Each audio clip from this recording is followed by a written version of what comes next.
Merci na Fatim Béton pour les moyens mis en contribution. Malgré tout, tu as l'engagement. Non, c'est 40 millions, tu as ça à côté. Mboka momba batu balinga mama la muté.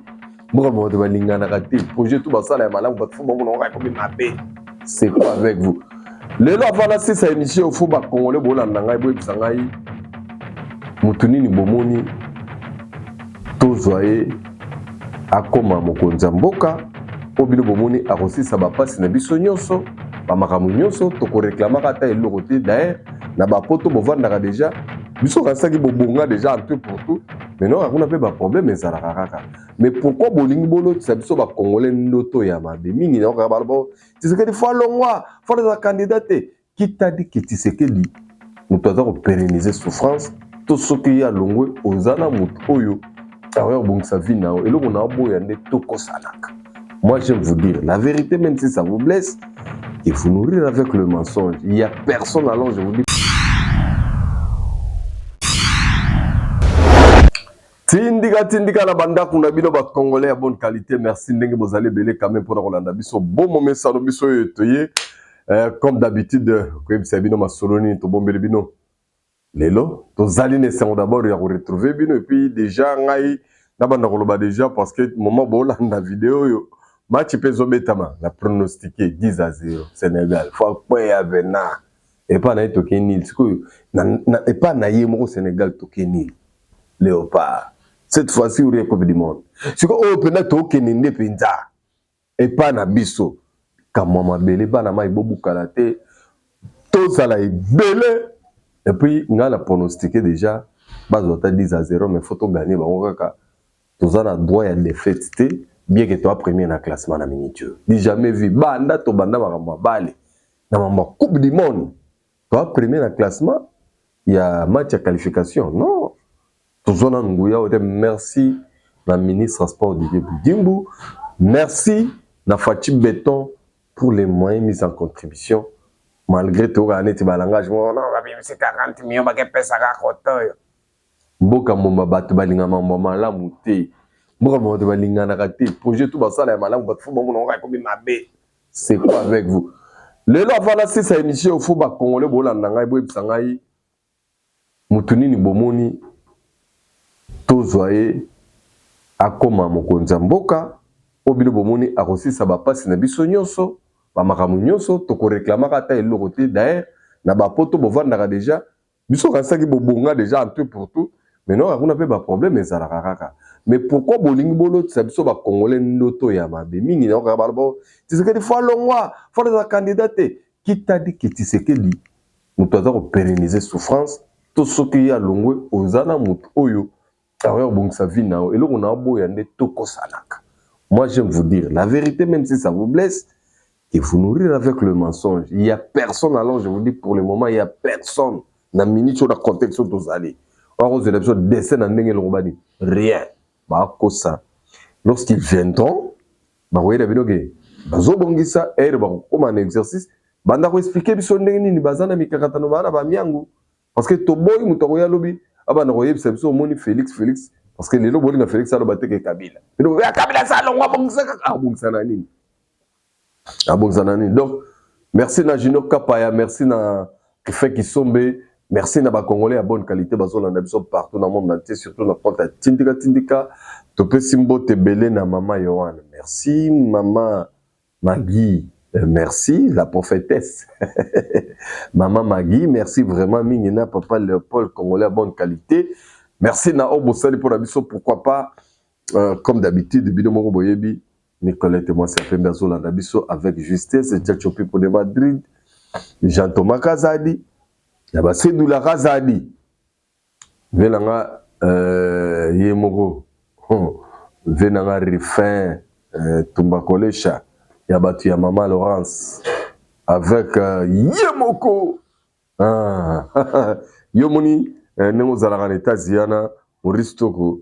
Il n'y a rien à dire, rien à demander parce que ma campagne sera complet. Des plaisirs, bisotoki. Ma solo, Lelo, Junior Kapaya, pardon, avec tous les respects que je te dois. Tu as une photo, il y a Tabombeki. na ikirina bengisaki 2 millions de dollars bapesaki pour organiser conférence sur RDC. Thabo Mbeki, ancien président ya Afrique du Sud. Pour votre rappel, il faut nous rappeler bino Thabo Mbeki a joué un rôle moko na mboka Congo pour na ba congolais na ba époque à San City so bomona ba 1+4 bima biloko wana to ezaki ba former la Thabo Mbeki soki boyo kaka babi ba isolé Etienne Tshisekedi ezaki bula ba Thabo Mbeki parce que ba Thabo Mbeki bango balingaka ba congolais ya bien te bango bazaka na balinga ba congolais ya mafia ya miyibi ya bato ba dribbler nde boyo Thabo Mbeki asepelaka l'époque wana et pour bénéficier na o asalaka architecture politique à montaka l'époque wana yende ba confia qui est comme ba cadeau Kabila 1+4 et se sont convenus pour nous pesa bango ba panne de terre basala ba Karim nebe exploiter. Maintenant depuis tout ce temps malgré le retour ka Thabo Mbeki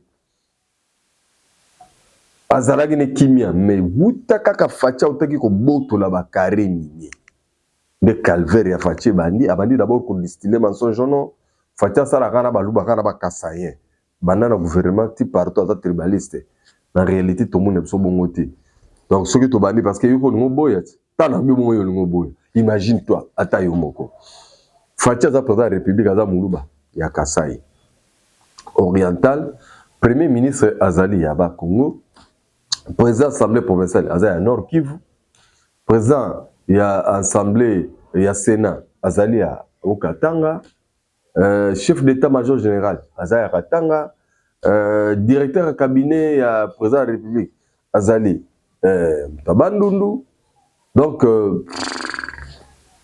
na évité quoi na ba sous poste ni responsable ya ANR azali Bandundu bon ayebaka te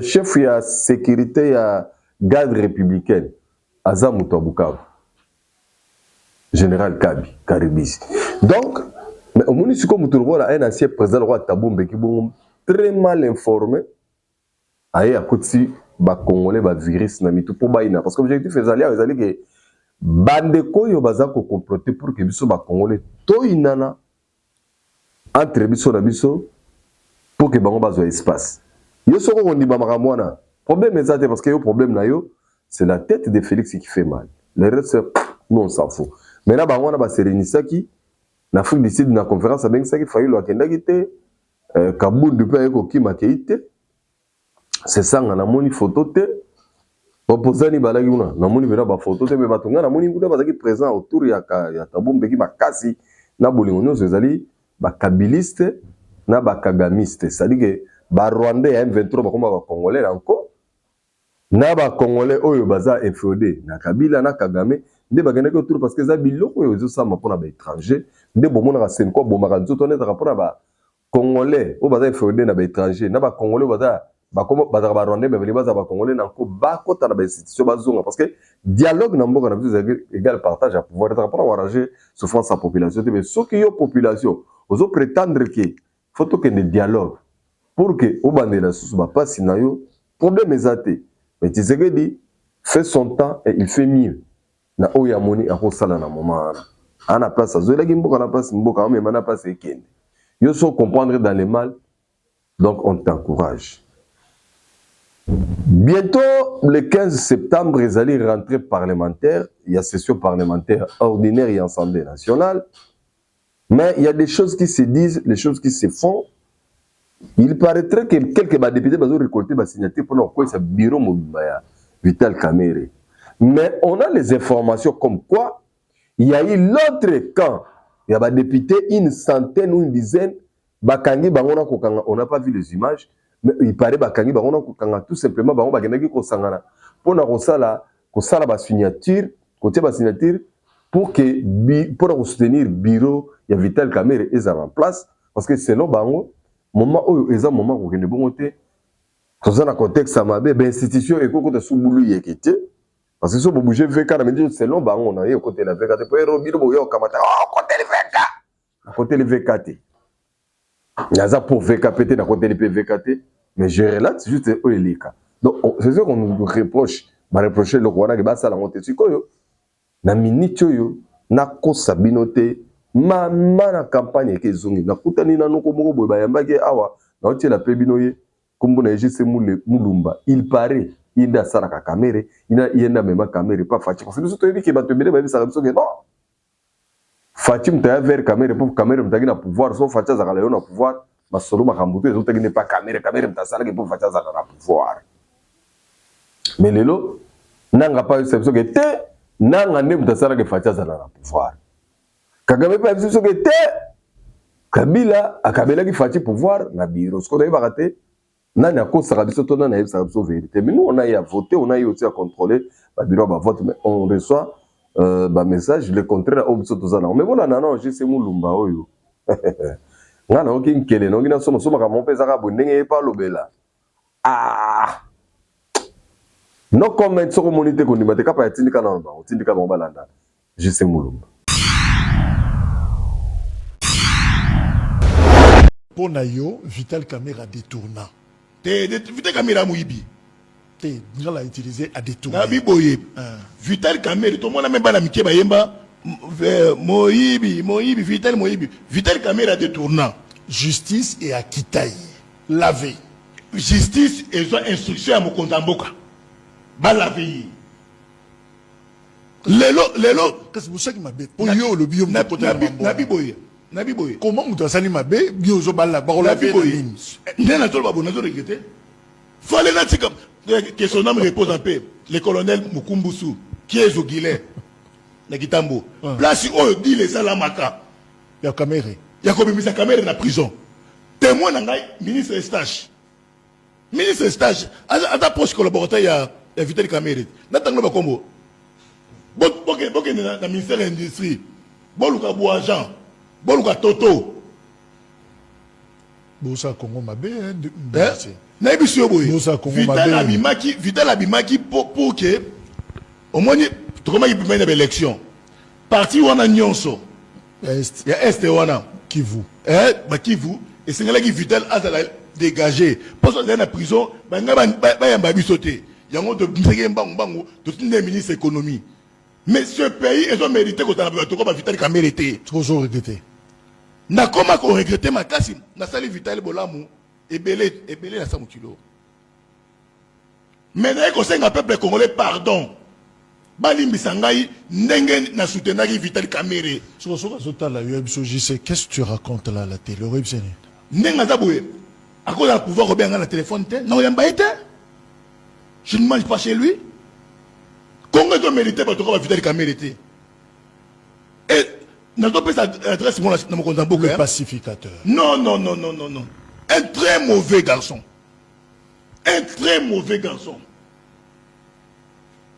Ce pays ne mérite pas qu'on ait la Vital Caméra. S'il y a des policiers qui ont Vital Caméra, il faut peuple congolais tellement.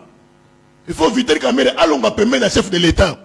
Attends, un danger permanent permet à Félix. Qu'est-ce que c'est un peuple congolais pardon? Félix à l'époque. Caméra Zanase. Psycho. Tu vas Ngai. Na Djibril sans plaque à faire. Vital Caméra, Félix, JC Mulumba, Bourajan. 5 personnes voient ça dans les politiques de notre temps. Félix ça va être une erreur. Selon yo pour le lot, je sais que nous parlons. Et c'est là qui pour que elle sera à pouvoir. Parce que deal et il y a qui est Vital. C'est très intéressant. Moi je crois qu'il faudrait un autre numéro. Peuple congolais faut aller Missangai. Pour la caméra. Président Assemblée. Nabi Boye. Nenga président Assemblée wana. La République est en danger. Nabi so Vital Caméra azamutuma bena niveau moko oyo kondi kolanda bajatier suanate. C'était très mauvais garçon. Les lois n'ont oyo. Ba collaborateur ne Mutazouluka dialogue et salement pour cohésion. Azala nous contre chef de l'État. Au moins donc ndenge Félix comme chef de l'État wana. Hein? Ndenge ba okana ki 5 ans. Il y a Félix, deuxième 5 ans à Vital. La carte de cash. Il y a cash. Ndenge deuxième 5 ans à Vital et yate. Azala contre. A ce peu la raté. Na la preuve. Oh, ngai na de Telemi na aéroport à Lualaba. Pas Fifi Masuka. Pas Fifi Masuka. Yemo kwa yebi et l'autre aloba qui est chef de l'État qui est na tarmac, na avion, d'avion. Et ça va secret d'État. Hein? Et ça va secret d'État. Donc tout ce qu'il fait, il fait et pas Félix Katara. Et ça rassemble. Et ça va secret d'État. Ça secret d'État. C'est comme au milieu d'État. Nabi secret d'État. Donc au moins Vital Kamerhe après avoir constaté la deal. Na chef de l'État. Aligassou Félix Cité. Vous avez filmé Biloko Boy. Vital, je connais bien Vital. Nous avons une vérité. Même Félix a dit que Vital Kamerhe a dit que sous yété. Yo le bika tunaka yo au commissariat camarade ya Tshisekedi. Soit qu'on y était pourquoi. Azalaka opportuniste. Au moins Vital. Vital a kofuka mela yo. Oza mwana muke afuka mela yo po azana besoin ka eloko. Nenga utiliser ngai. Vital akoyamba batu na salon na ye. So ya jise mulumba ye akotika nyonso po na jise mulumba. Alaka ka onini. Po par monde yo uzana. Alaka ki onini a péchoté. Te bomba question au tout na ngai après na beta sur la prison. Prison. Donc ba kangi Vital Kamerhe na prison. Na 100 jours. Na 100 jours. Bo est-ce que ba muta sala po Vital Kamerhe abima prison. Uto lo bango yo. Une décision où il peut s'amakam Vital a yambinga la prison. Alléluia. N'est-ce pas bien monier? N'est-ce que sauver yo? Le rôle des ingrats, ceux qui ont répété la même bêtise na yo, il y a tout un tamin de refuta yo. Vital a là. Témoin n'angana, tout témoin n'angana. Daniel Massaro. Daniel Massaro. Yeba kanga magi. Tout na kasi yem da agozongat. Yem da agozongat poko tsangai. Tout na ministre Estache. Pile péta Vital. Ba monde Vital olila. Na bisio tout na Estache. Nane sala que Vital Kamerhe bima na prison. Bon sala nini pour monsieur de le jugement est acquitté. Il est acquitté. C'est là qui mutumoka lobelaye. Pas nani. Même na cause de décision ba quitter Vital. C'est le chef de l'État. Bon, ce qui va quitter Moutou, c'est qu'il a yibité. C'est qu'il a détourné, c'est qu'il a innocent. Vital a yibaki. Vital a yibaki. Je sais. Vital, d'habitude, tout se paye ici-bas. Alors, Tozongi Tolobela, Nazui, je suis tombé sur une émission de Konabiso Botala, la ligne de rapport à Congo Bobulanda. Trop. Allez là, ba opposant, bato ba United Sekedi, bato ba haine viscérale, ba le kakipa nae, ba mbaki Eliezer Tambwe, ministre, excellence, Eliezer Tambwe, ministre auprès du ministre de la Défense et chargé des anciens combattants. Alors, au cours de Masolo, maman Yohan, Makomba Solo, Luana, Masolo Makomba, mais avant de binoye, nature binoye défait moko rapide. Bakamba ba démolition na ba construction anarchique, ba désordre mingi ça bino que la plupart bato bazalaka la base na ngozalaka bato ba service de sécurité, entre autres ba officier supérieur, il y a un général, il y a un colonel, akanga ba makambu. En fait, le mal avec l'AFDEL, c'est quoi? Ils ont mis dans les têtes des hommes à uniforme que Bamimo n'a pas de l'école à loi. À n'importe quelle place, ils agissent très mal sans se rendre compte que, oh, mission ya Moutubako Telara, ils ont la police, ils ont l'armée, ils ont la rapona, aucun la territoire, aucun la bataille na biloko na bango. Mais bande quoi avec qui rébellion, on va criminel, baton donc ba bandit, bato bandé na ndenge bande baton de salaire son armée. Vous allez vous rendre compte qu'ils agissent parfois sans se rendre compte. Ce papa nous dit ici, c'était un lieutenant-colonel, yé, à Kangana, nous avons en place. Mais si maintenant, tekela bato saraka bato côté, on a un koya ko sakanate, bakama ba démolition, yé, leti nandaku, yé, bimisi munduki ya beta bato. Puisque c'était militaire, il dit, il est dans l'armée depuis 74, je vais vous mettre son extrait, je crois, bon, très prochainement, je vous recommande d'abord. Il y a Kolana Mikolo, Misale à 100%, il y a Robong Sabanzela, il y a Tindika Fatih Beto Tourlatsarino, Nek Jazezo Bongandeng Bamba Chanté Zali, pour l'intégralité à l'Issolon, je vous fasse justement un petit extrait pour vous faire une idée à Batune Bazalaka, je peux vous demander, Awa Batu Mingi, grade à soldat, il y a commission de protocole au Finabat. Vina bato bakolesha. Bon, ja tomakaza de tolanda colonel wana, lieutenant colonel boto kutana procès parti kapa ya tindika.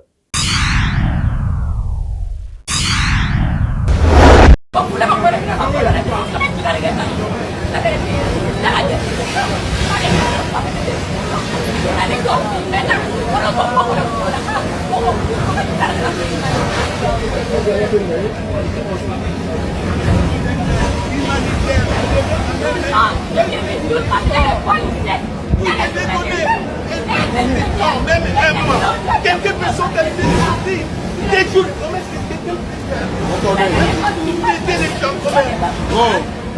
le jeudi, vendredi et samedi, vous venez. C'est pas ça. On est dans le jungle là. On est dans le jungle. Hein? Vous venez casser mes locaux. On a construit des centaines de mille. On a mis ça ici. Quelqu'un vient casser ça pour 2 jours. Me prévenir, le préavis de 2 jours. Hein? Je suis dans l'armée depuis 74. Et mes soutiens. Je fais 2 ans continuer. Je suis ranger, je vous dis partout. Je peux demander le ranger, c'est lui qui est le soutien commando principal. Hein? Vous venez des trucs comme ça. Et ce pays, qu'est-ce qui m'a payé le pays? Le pays m'a payé quoi? Le pays m'a payé quoi? Vous venez mettre des trucs comme ça. Des réduits comme ça. Des réduits. On a lutté, on a combattu pour ce pays. J'avais demandé, quand on avait pris même mes bombes, j'avais demandé, je n'ai pas dit là, dans mon bureau. J'avais dit, 2 jours après, je dis, bon, je dois descendre à la bombe, je dois descendre comment? Je veux faire quelque chose. Les gens disent non, c'est qui a mourir. Je dis oui, c'est ça mon serment du pays, je dois mourir pour le pays. Maintenant, c'est quoi? Qu'est-ce qui se passe? Qu'est-ce qui se passe? My God, where I go to? Where I go to? Voilà. Ah là là. Nango na liaki na jirke na mikuboma alobite kende komona oyo bazali wana mapinga baya bamonana na yo bokoka koyoka na pona nini nalobi eza 2 jours du pays de yo niti na place yanga. Je suis dans l'armée depuis 74, je suis dans l'armée. Je n'ai rien comme quelque chose dans l'armée. Alors, yango moni lelo colonel Asuki Boy. Pas plus tard que hier, biswa na ibsibino que Joseph Kabila ta on a pouvoir raconter biso on a tra et ça la kitoko ba train, ils ont fonctionné, ba port, ils ont fonctionné, ba bateau voire même. Mais 18 ans Joseph Kabila le rôle a yaki na campagne de détruire biso abomi armée, abomi ba société. Il y a l'état azo créer ba société na privée et plus grave il s'est approprié lui-même 30 ports à BBC ba dysfonctionnement tout même nicho yo tu sais que déjà juste ko banda ko réhabiliter mais na moni bato ba osilika o ndenge na ke ake wino gire très abo ndenge nini très mabebo parmi bato ba commenter bilo wana makasi ba rwandais na ba kabiliste mais bon avec ça 18 ans vous avez fait quoi? Biso tondiminan oyo raison ngenana kosala parce que qu'est-ce qui s'est passé? Kabila a détruit la voie ferroviaire Yamata de Kinshasa pour donner à ses amis libanais, indiens, chinois et consorts le moyen il y a ba créer ba société il y a transport routier il y a marchandises il y a nzela ya matadi pour babo makoté ya rail. Alors c'est ce qui fait que Kinshasa ezaka na vie trop cher et puis hausse des prix ezaka permanent à la base ça va biloko wana nzela ya matadi ya na monene vumate sikoyo trafic peut ça avec liberté ça passe aux accident aux makambo le kakuna et biloko musu ba bouteille je tondi wana pe problème et comme un retard et ça fait toujours augmenter les prix. Il y a taille offre, taille demande, na taba kolo biloko. Alors tout ça ils n'ont pas réfléchi. Mais Fati avec Jean-Pierre Bemba ba réhabiliter ba sali boy trango memi bato très qui comme na malamu mais le ko la tola mboka diabu yo comme tema mabe na bango ba bimisi ono trango ekufi nango eke nango te ah likono ba bi ba te peinture ba bimisi le bino ba tro ba chaka peinture voiture wana ya train wana bato basala baimage na wana ntango euta mpena libanda ekita na bagrife na bakitisa yango mais lelo bino bobimisi yango te eza nango bapakoli kaka bacouleur boso topakoli bacouleur ya bino nini biso bakinoa nde tokomata yango yo komata yango yo oza no na poto ya tondemi allemagne na biso afrique yango wana yo sikoyo dérange kona demati mpe yango nazweli bino ndeko oyo aboya yango makasi ki batrain ya train ekufaki bato balaki na train bango wana babeta lisolo kapa ya tiela bango tindika omboko nga nazokoka so te nalobi na bino toza bolingo ya kongo na bakongole balingi te tindika biso tomona yango.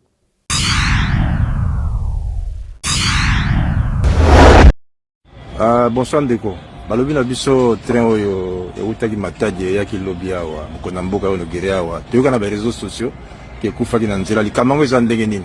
Non, wana bareseau sociaux bakosi parce que nga nazalaki na kati ya train tobandi matadi toye ntina Kinshasa ni pane nini eloko moko te totambolaki kitoko très bien. Est-ce que tokopusana est-ce que yo ozalaki na kati ya train wana yo oza nani? Na compagnie naza policier ya Onatra oaccompagnaki train oyo na cadre ya sécurité tozalaki na kati ya train ekufa ekutu place moko te.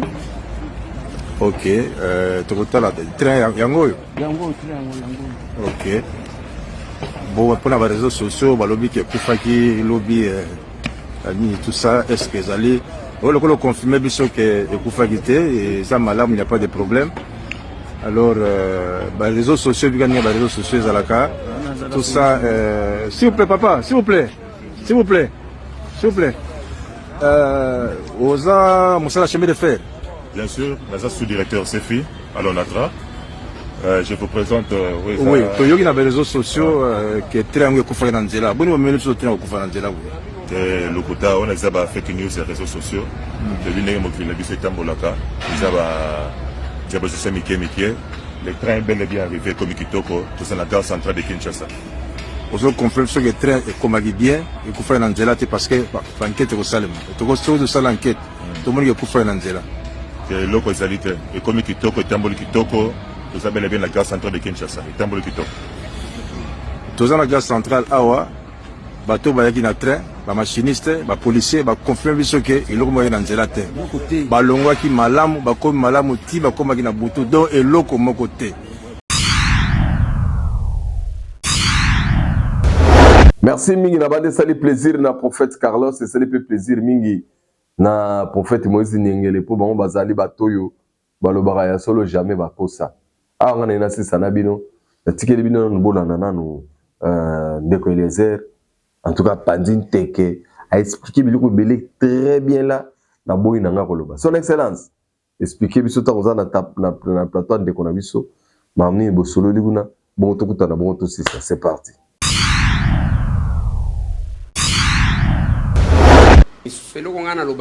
Ne comparez jamais le chef de l'État Félix-Antoine Tshisekedi Tshilombo à Joseph Kabila. Si vous voulez faire une bonne comparaison, comparez Joseph Kabila, général-major, na maréchal Mobutu qui était militaire comme lui. Ou on a une comparaison que vous allez malade. Si vous voulez comparer, comparez Félix-Antoine Tshisekedi Tshilombo à Joseph Kassavou. Batumi Bale wana depuis que le pays a commencé de Batouba. Besoin pouvoir na bongo na mitou na réflexion pas na manduki na makasi. Alors c'est la même chose ngai pona o mesurer nga bien comparer nga na ba député mususu. Deuxième élément sous Kabila azalaki général major, on a constaté que en réalité Kabila ne gérait pas, il n'était que représentant ya Kagame na Congo. Et que c'est Kagame qui décidait surtout. C'est Kagame qui gérait et le Rwanda et la RDC. Je sais que Biloko wana eko déranger ba Rwandais aux la Kanabango au balandaka yo bayaka kofinga bato parce que le propre ya ba Rwandais basala ka ba vidéo te bazaka makasi na ba commentaire parce que ko sala vidéo na monokoni akolo naza congolais ba koseka yi alors bango bazaka makasi soki mutu azoloba bachaka tenter ya écouter ce que les gens disent. Alors Kabila azalaki lokola mutu azo représenter Kagame ici et que Kagame gérait les deux pays. Pourquoi je l'ai dit? Comment était-il possible de vendre dans un pays où un chef d'État Yamboka Mususu aya kolobana chef de l'état na biso ke yo ko former ba militaire na yote ko sale loko moko te parce que ceux qui ont formé ba militaire ezalo ko lozo menacer ngai nga moko nazo batela bino. On va faire 10 ans namboka o ba recruter ka ba soldate ba former ka ba soldate o nyonso batu bazolo bazo kanisa ke c'est le dossier de Félix Antoine Tshisekedi, c'est faux, et sa mémoire courte et sa manipulation rwandaise. Alors nalobi azalaki lokola représentant ya Kagame awa et que le patron c'était Kagame. Ceux qui ont vérifié, il ne gérait ce pays qu'à 30%. Les 70% c'est Kagame qui faisait tout. Et ce Kagame-là avait même les carrés miniers, même na Katanga.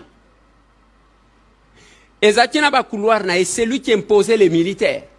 Au moment où Bosco Tanganda, un sergent de l'armée rwandaise, a combien au général Soji 4 étoiles, a terrorisé Batunyo parce qu'il y a Bomimingi.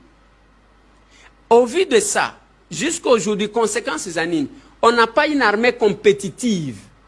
Parce que Kabila, dans les années qu'il a fait, parce que retenez, les élections ne sont organisées qu'en 2018. Ce qui ont vu, 2018 et Kobanda 2001, Kabila a fait presque 18 ans na pouvoir. Presque 18 ans là, incapable, il y a un militaire de former une armée compétitive. À promettre biso que à Kobongisa Mboka Oyo, Joseph Kabila, tout ce qui a bongisa de manière sérieuse, eza Kingakati, eza Kashamata, bisika ya vanda, yemo. Abomi ba jardin zoologique na biso nyonso. Azwi ba nyama nyonso akeko chango na ba ferme na ye bisika zo futisa ka batu mbongo boya botala soki nenga lingi batu bakende kotala Kingakati wana. Il pouvait faire de la RDC un pays où il pouvait inviter les gens baya kosala tourisme ao. Au début ndenga zalaki na Joseph Kabila. Joseph Kabila pouvait débarquer chez les chefs de l'État na kilote na lipapa. Ce qui a zaki ko mimona ke ya zaki ko akobenga chef de l'État yakana Kingakati chef de l'État koti na mutu kake ko répondre pa na ye. OK? Azo yebate ke wana zo observer ye parce que za prise ya pouvoir oyo na nzela démocratie za masasité. Il faut ko kende na mutu malembe. C'est ça. Batu baye ko bimisawa. Félix ye mutu amema Kagame awa na stade babetela Kagame mawu. Na lobitala ba réseau l'armée numérique et ba Rwandais na batu qui réfléchissent par correspondance. Kagame aya na Kinshasa na conditionné. Félix Antoine Tshisekedi Tshilombo, chef de l'État, a koufeli papa na ye. Papa na ye a sali plus de 2 ans na morgue na Belgique. Kaka bangwana babimisa bazoko sabino basi bakonda ye balakisa biso même na tombe oyo ka bato. Batu bazaka na rencontre batu. Et tant les corps de son père arrivent, il y a commis chef de l'État. En tant que chef de l'État, chef d'État misusu ba ye pona ko compatir na mutu na matanga John Kabamba. Même na ennemi na yoka. Ba ye ko compatir na matanga. Avant Kagame n'était pas l'ennemi de Félix Antoine Tshisekedi. Azaki ami à Félix. Non, il n'était pas l'ennemi de Félix. En quoi? C'est maintenant qu'il devient son ennemi. Parce que c'est lui qui dirigeait, c'était Joseph Kabila. L'ennemi naye. Après l'élection, il y a eu ces débats-là. Oh, il y a eu accord. Et ceux qui ont angoté na kota lisayo, na komemela yo vidéo. Nanga est passé dans une chaîne de l'opposition, chaîne de Joseph Kabila, Télé 50. Moutoyambie vient nanga Jean-Marie Kassamba. Nanga zo jira lobby, il n'y a jamais eu d'accord. Ce qui accord est un accord de gouvernance. Oyo alobaki, comme Félix Antoine Tshisekedi n'avait pas la majorité parlementaire, il fallait qu'il y ait Kanana bao bazana majorité parlementaire pour na ko gouverner mboka ne bayaji ko composer gouvernement oya ilunga ilukam. Est-ce que ça c'est compliqué? Si au lieu de poser cette question, il fallait kozwa nanga maloba na ye yakala na ya lelo otie osangisi comme ça le monde pouvait voir qui est menteur. Nanga n'était pas dans une politique active. Azalaki président d'une institution d'appui à la démocratie. Lelo à côté, quelles sont ses revendications? Tango zolobake nanga zigoma nanga. Est-ce que vous a convaincu? Nanga n'a pas créé une rébellion, monsieur. Nanga rejoint une rébellion qui a existé depuis des années. Et vous allez blaguer na Félix. Pas seulement que l'enfant d'Étienne, mais quelqu'un qui était au front. Depuis quand? Tant que tu na Kabila. Biso tu na opposition. Naba Moïse Katumbi. Naba Lobing na bango. Avec tous ces gens-là. Yebisanga tamu kolomoko ba condamna Rwanda. Jamais batikala kotanga Rwanda. Le premier front de Félix, en tant que Moutou Oyo Azaya Mandou quitté, c'est le front politique et diplomatique. Aujourd'hui, le Rwanda est isolé. C'est déjà une victoire. Ozolo Bayama Sasiwana, pour nous déclarer Bitumba, il faut qu'on l'assure avec l'armée. Mais qu'est-ce que parce que tous ces généraux-là, la Kisanga général Moko, Oya Félix. Asa commandant suprême, Asa la opposition non armée, Asa Kina Batuba Simba Mandou quitté, pour déclarer la guerre, à Kosangi Saba généraux en avant d'ici Bango Lobimo, na Lingina Lobabou. Ce qui Bango, Nenge, Bake, Baebisi, Balobité, au monito a prêté, aux homona Ndenye Makambo Ezali, ainsi de suite. C'est lui-même qui va aller maintenant au front à Kamati Mandouki, à Bandiko Betabou. Je vais vous rappeler une chose.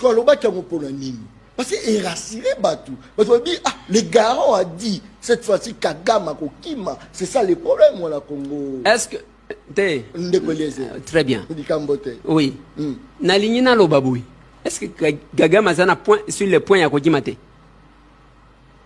Comment Bozana mis sous Bozo Monati?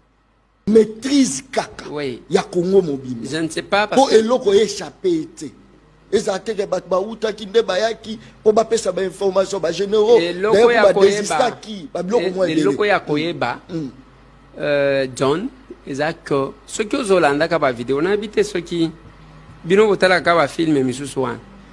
Alors des fois il faut que Landa o etalimbo kana bino au comme à l'époque les maréchals qui étaient militaires Mobutu avant di boy ba généraux ba vandi un caporal à télé. Alors, mon konzi bazo kosayo. Na front makambouza boye. Le chef n'est pas un magicien. Mobutu Alobayan. Il y a les services ne ba kopé sa yo information.